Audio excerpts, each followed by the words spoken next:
오늘 저희가 함께 좀 깊이 들여다볼 자료가 있는데요. 제목이 두려움을 넘어 본질로 목회자의 든든한 부조종사 AI입니다. 2025년 목회 트렌드 리포트인데 특히 5060 목회자분들을 위해서 AI를 어떻게 써야 할지 아주 친절하게 안내하고 있네요. 네, 저도 처음 딱 펼쳤을 때 그 점이 굉장히 인상 깊었어요. 그렇죠. 새로운 동역자를 소개하는 초대장이라는 문구가 딱 나오는데 이 문장 하나가 전체적인 톤을 다 보여주는 것 같아요. 맞아요. 보통 이런 기술 자료들은 이거 모르면 뒤처집니다 하는 식으로 좀 압박을 주잖아요. 네, 맞아요. 괜히 막 불안하게 만들고. 근데 이건 오히려 혼자 너무 힘드시죠. 제가 짐 좀 나눠둘 동료를 소개해 드릴게요 하고 말을 거는 느낌이라 시작부터 마음이 편안해지더라고요. 정말 그렇습니다. 기술을 가르치기 전에 먼저 그 어려움에 공감부터 해주니까요. 네. 자료에서 현대 목회자를 고독한 선장에 비유한 부분이 나오는데, 이게 정말 마음에 와닿았어요. 고독한 선장. 네. 설교 준비는 뭐 기본이고, 행정, 디자인, 상담, 신방까지 정말 모든 걸 혼자 다 해야 하는 1인 다약의 현실을 정확히 짚어냈어요. 맞아요. 원맨 미니스트리의 피로감이랄까요? 근데 이 자료는 거기서 한 걸음 더 들어가더라고요. 어떤 점이요? 바로 세대 간의 소통 단절 문제요. 청년들이 쓰는 말이나 문화가 점점 낯설어지니까 좋은 뜻으로 한 말인데도 꼰대처럼 들릴까 봐 자기 검열하게 되는 그런 미묘한 어려움까지 다루잖아요. 맞습니다. 그리고 여기서 이 자료가 제시한 핵심 진단이 아주 중요해요. 네. 지금 목회가 어려운 게 뭐 목회자 개인의 영성이나 열정이 부족해서가 아니라는 겁니다. 아, 그게 아니다. 네, 우리가 발딛고 있는 이 환경 자체가 너무 급격하게 변했기 때문이라는 진단이죠. 그렇군요. 그러니까 예전처럼 혼자서 그냥 묵묵히 노를 젓는 것만으로는 이 파도를 헤쳐나가기 힘드니 이제는 새로운 시대에 맞는 새로운 엔진을 달아야 한다. 이렇게 선언하는 겁니다. 그 새로운 엔진이 바로 AI라는 거군요. 근데 솔직히 AI라는 단어를 들으면 특히 신앙을 다루는 입장에서는 덜컥 겁부터 하는 게 사실이거든요. 그렇죠. 기계가 어떻게 영적인 일을 돕는다는 거지? 하는 거부감도 있고요. 네. 이 자료도 그걸 정확히 예상하고 있더라고요. AI는 영혼이 없습니다라는 소제목을 보고 이거 정면으로 다루겠다는 의지가 느껴졌어요. 맞습니다. 그 막연한 공포에서 벗어나려면 그 실체를 알아야 하니까요. 이 자료는 AI의 정체를 아주 재미있는 비유로 설명합니다. 확률적 앵무새라고요. 확률적 앵무새요? 처음 들어보는데? 그게 어떤 의미인가요? AI가 무슨 대단한 자의식을 가진 존재가 아니라는 걸 강조하는 표현인데요. 네네. AI는 우리가 인터넷에 올린 방대한 데이터를 그냥 학습하는 거예요. 그걸 바탕으로 예를 들어 하늘은 이라는 단어 뒤에 어떤 단어가 올 확률이 가장 높은지를 수학적으로 계산해서 파랗다 라고 내놓는 원리죠. 아, 마치 앵무새가 사람 말을 따라하지만 그 뜻은 전혀 모르는 것처럼 AI도 의미나 진리를 깨달아서 말하는 게 아니라 그냥 확률적으로 가장 그럴듯한 단어를 조합해서 보여주는 겁니다. 그러니까 의미는 전혀 모르는데 그냥 규칙에 따라 가장 적절해 보이는 결과값만 출력해낸다. 이 말씀이시군요. 네, 바로 그겁니다. 유명한 중국어 방 논증이랑 같은 맥락이에요. 그렇게 생각하니까 AI에 대한 신학적인 선긋기가 아주 명확해지네요. 그렇죠. AI는 신앙을 가질 수 없고 영혼이 없으니 당연히 목회자를 대체할 수도 없다. 이건 마이크나 인쇄술처럼 그냥 목회를 돕는 하나의 도구일 뿐이다. 이 정의가 모든 논의의 출발점이 되겠군요. 바로 그 지점입니다. 위협이 아니라 도구로 재정의하는 순간 관점이 완전히 바뀌게 되죠. 네, 어떻게 하면 이 도구를 지혜롭게 쓸 수 있을까 하는 생산적인 고민으로 넘어갈 수 있으니까요. 도구라는 정의는 알겠습니다. 근데 여전히 좀 막연하게 들리거든요. 그래서 이 자료가 제시하는 부조종사라는 비유가 정말 무릎을 탁 치게 만들더라고요. 네, 그렇죠. 그냥 도구라고 하는 것보다 역할이 훨씬 명확하게 그려지잖아요. 맞아요. 비행기 조종실을 딱 떠올리게 되니까. 네, 최종 목적지를 정하고 또 예기치 못한 난기류를 만났을 때 최종 결정을 내리는 사람은 기장, 즉 목회자입니다. 그렇죠. 영적인 통찰력이나 성도를 향한 사랑 같은 핵심은 누구도 대신할 수 없죠. 그럼요. AI 부조종사는 그 옆에서 복잡한 계기판을 체크하고 항로를 검색하고 관제탑과 교신하는 것처럼 반복적이고 방대한 데이터를 처리하는 업무를 도와주는 역할인 거죠. 아, 그 비유 정말 와닿네요. 근데 한편으로는 이런 걱정도 들어요. 부조종사한테 너무 의지하다 보면 기장인 내 판단력이 흐려지거나 깊이 생각하는 능력이 퇴화할 수도 있지 않을까? 아주 중요한 질문이십니다. 그래서 이 자료도 그 지점을 놓치지 않고 계속해서 초안이라는 단어를 강조해요. 아, 초안. 네, AI는 완성본을 주는 존재가 아니라 목회자가 더 중요한 일에 집중하도록 초안을 만들어주는 비서라는 거죠. 예를 들어 AI가 써준 설교문을 그대로 읽는 건 기장의 역할을 포기하는 것과 같다고 분명히 경고합니다. 그렇군요. 군옥셀님을 따로 모시기 어려운 작은 교회에 월급 안 줘도 되는 유능한 행정비서가 하나 생겼다. 이렇게 생각하는 게 가장 정확할 겁니다. 역할이 명확해지니 마음이 한결 가벼워지네요. 자, 그럼 이제 가장 궁금한 부분입니다.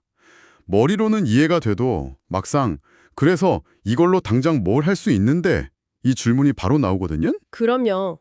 이 자료가 그 답을 아주 구체적으로 보여주고 있죠. 가장 먼저 설교 준비 파트가 나오는데요.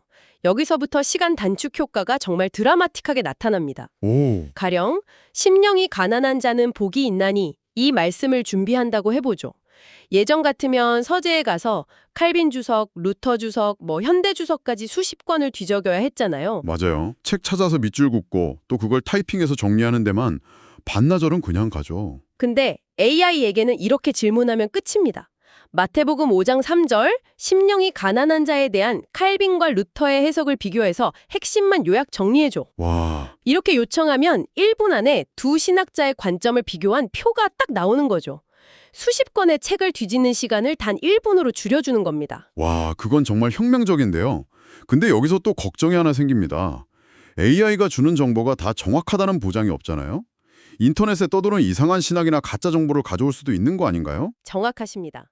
그래서 이 자료는 할루시네이션, 즉 그럴듯한 거짓말에 대한 경고를 아주 강하게 해요. 할루시네이션? 네. AI는 사실과 거짓을 구분하는 능력이 없어서 때로는 없는 말을 지어내거나 출처가 불분명한 내용을 사실인 것처럼 제시할 수 있습니다. 그럼 큰일 나죠. 그래서 AI가 찾아준 자료는 반드시 목회자의 신학적 지식으로 검증하고 편집하는 과정이 필수적이라고 강조합니다.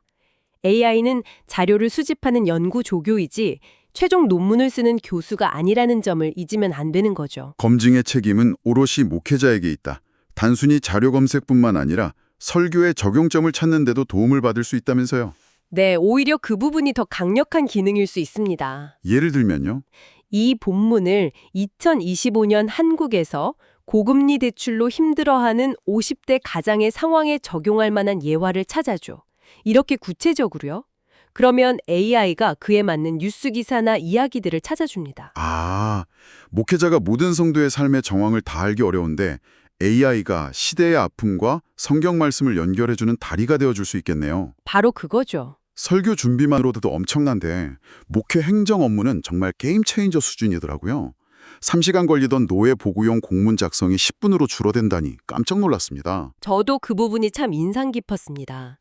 보통 공문 쓰려고 하면 그 하얀 화면 앞에서 뭐부터 써야 할지 막막하잖아요. 맞아요.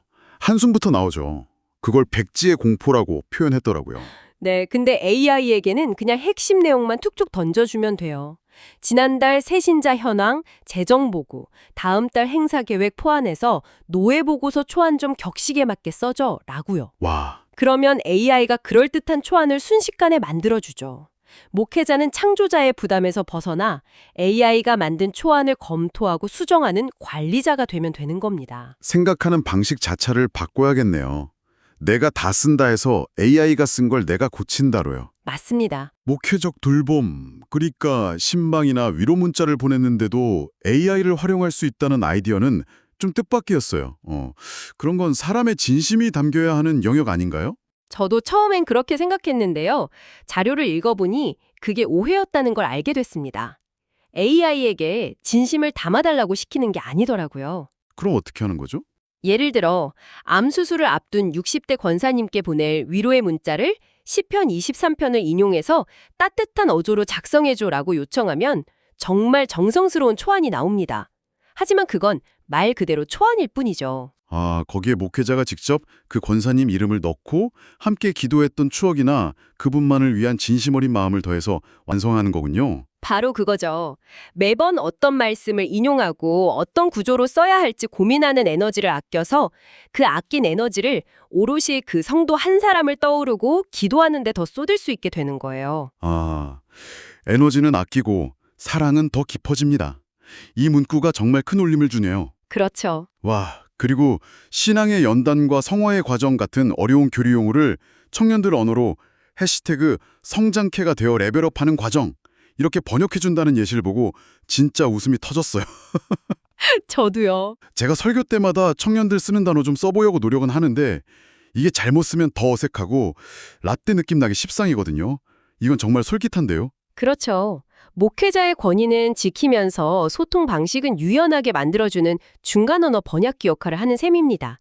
어려운 신학 개념을 포기하는 게 아니라 젊은 세대가 바로 이해할 수 있는 언어로 풀어서 전달하니까요. 메시지의 본질을 오히려 더 명확하게 전달될 수 있겠네요. 맞습니다. 세대 간의 벽을 허무는 아주 현실적인 소통의 도구가 될 수 있습니다. 그런데 이런 기능들을 다 쓰려면 결국 컴퓨터 앞에 앉아서 키보드를 쳐야 하잖아요. 솔직히 저도 아직 독수리 타법이라 그게 좀 부담스러운데 이 자료에서 독수리 타법은 이제 그만이라면서 음성 대화 기능을 소개하는 걸 보고 갑자기 용기가 생기더라고요. 맞습니다. 스마트폰 챗 GPT 앱에 있는 헤드폰 모양 아이콘만 누르면 그냥 옆 사람한테 말하듯이 하면 되거든요. 아, 정말요? 네. 약간의 사투리나 발음이 좀 부정확해도 문맥을 파악해서 찰떡같이 알아듣더라고요.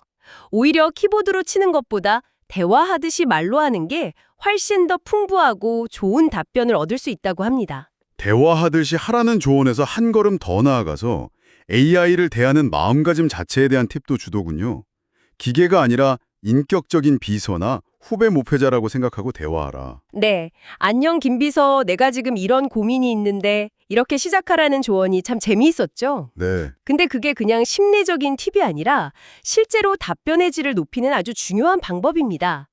AI에게 특정한 역할을 부여하면 그 역할에 맞는 톤과 전문성을 갖춘 답변을 생성하기 때문이죠. 아, 그렇군요. 그래서 이 자료가 최상의 답변을 얻는 황금 공식으로 역할, 상황, 출력, 이 세 가지를 제시하는 겁니다. 아, 그 공식이요?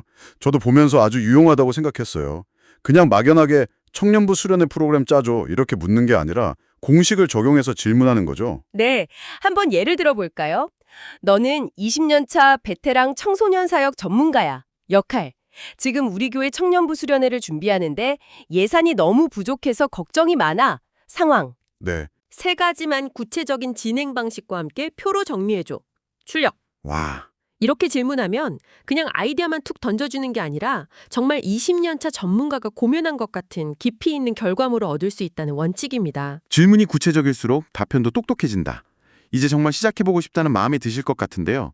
이 자료가 좋은 게 그냥 비전만 제시하는 게 아니라 그래서 당장 뭘 깔고 뭘 봐야 하는지까지 다 떠먹여주더라고요. 맞습니다. 딱 세 가지 필수 도구를 추천하죠. 첫째는 우리의 부조종사이자 브레인이 되어줄 챗 GPT. 일단 무료 버전으로 시작해도 충분하다고 하고요. 네.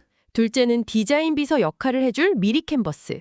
한국교회 상황에 맞는 주보, 현수막 템플릿이 다 있어서 클릭 몇 번이면 전문가처럼 만들 수 있죠. 아, 미리 캔버스. 저도 가끔 쓰는데 정말 편하더라고요.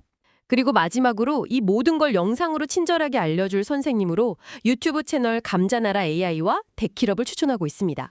그리고 이 도구들을 가지고 어떻게 첫 발을 떼야 할지 막막한 분들을 위해서 3단계 로드맵까지 제시해주는 친절함. 정말 대단한 것 같아요. 네, 1단계는 두려움 허물기. 일단 앱을 깔아서 오늘 점심 뭐 먹지? 같은 아주 가벼운 질문으로 AI랑 친해지는 거죠.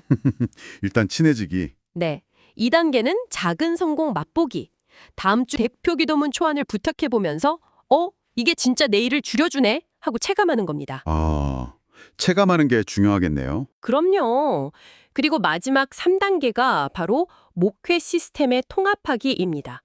설교 준비나 주보 제작 같은 반복적인 업무에 AI를 정식으로 도입해서 나만의 든든한 목회 비서 시스템을 구축하는 단계까지 나아가는 거죠. 오늘 이 자료를 쭉 훑어보니까 결국 기술의 발전이 목회의 본질을 위협하는 게 아니라 오히려 우리가 그 본질에 더 깊이 집중하도록 돕는 기회가 될 수 있다는 역설적인 통찰을 얻게 되네요. 맞습니다. 하이테크 시대일수록 하이터치가 빛납니다.